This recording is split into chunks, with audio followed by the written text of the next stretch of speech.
Thank you, everybody. I really appreciate you coming out. My name is C.D. Brown, but you can call me Charlie. And welcome to the book release party for Vamp City, a novel, Griffin Press novel. So, vampire fiction. Who wants some?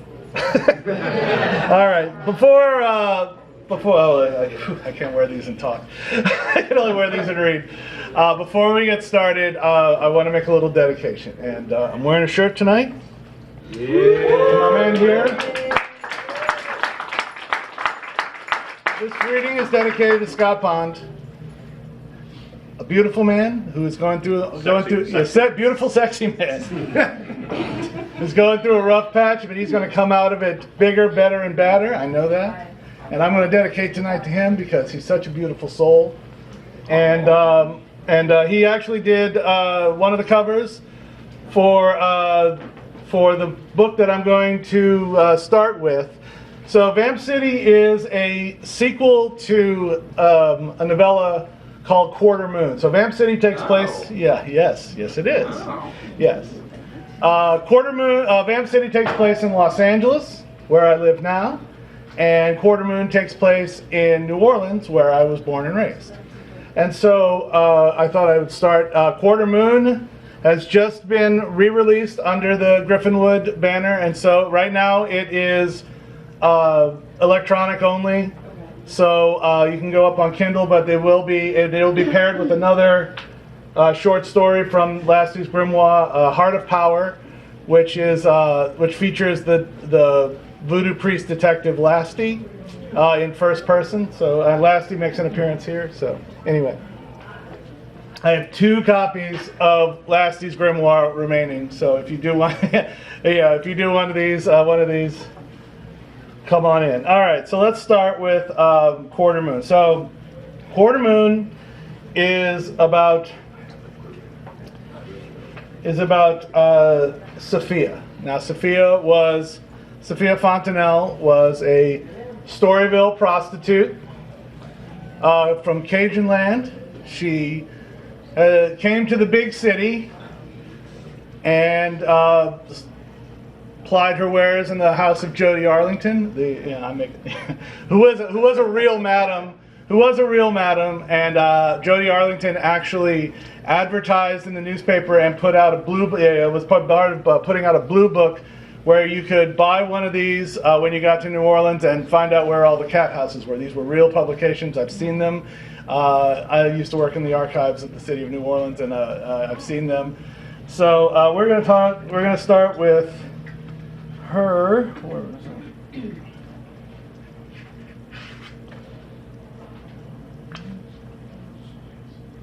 Okay, so we're going to start with her and her boyfriend at the time, Chip. Chip is an Italian, a Sicilian. The Sicilians, it's a kind of a misnomer.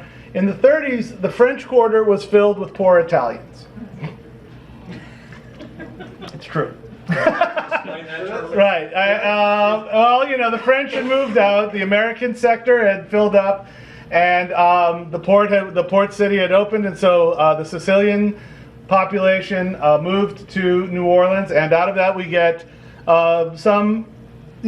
get the muffalata, which is the sandwich, and we also get the great music of Louis Prima and Sam Butera. So. Is that why a lot of people from that area sound a little bit like they're from Brooklyn? Yes, that is definitely the Italian influence on the accent is most important. All right, so this is Sophia and Chip in Preservation Hall. 2 hours after the meeting, Chip stood in the back of Preservation Hall, watching the little room fill with tourists. There were Japanese with their huge cameras, Germans wearing black socks with plaid shorts and Birkenstock sandals, and Midwestern Americans in baggy t-shirts who barely fit in the fold-out chairs. He saw them all slide into the few seats, leaving the stragglers to stand in smaller packs in the back space behind a few wooden support columns. He knew, despite the windows onto St. Peter Street being open, it was too hot for them to pack in so close, with no treated air and no drinks to flush their radiators.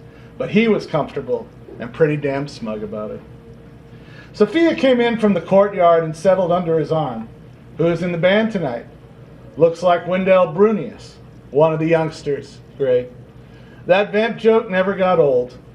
While the last 15 years had seen all of the original band from the 1960s finally pass from old age, guys like Brunius were now elder statesmen, even though they had only been around since the 70s.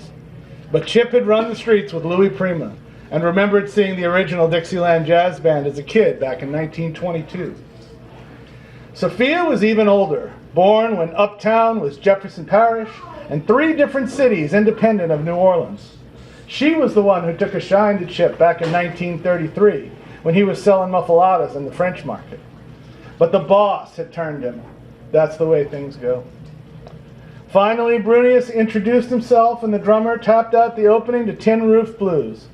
To Chip's ears, Brunius tried to separate his trumpet sound from Louis Armstrong, while still playing the traditional fat and rounded tone far removed from the cool smoothness of bebop and beyond. When it was the trombonist's turn to solo, Sophia pulled her cell phone out of her front pocket. Chip gave her a dirty look, but she mouthed, "Boss." He knew she had to take it. The band wrapped up the song with its rousing chorus, and everyone cheered. Chip felt Sophia's grip on his arm as she swung her head out toward the street. She didn't say anything until they were on St. Peter's, trying to avoid the throngs of people carrying to-go hurricanes out of Pat O'Brien's bar. Fritz is dead. I know, so are we. No, he's gone. Destroyed. The boss felt it.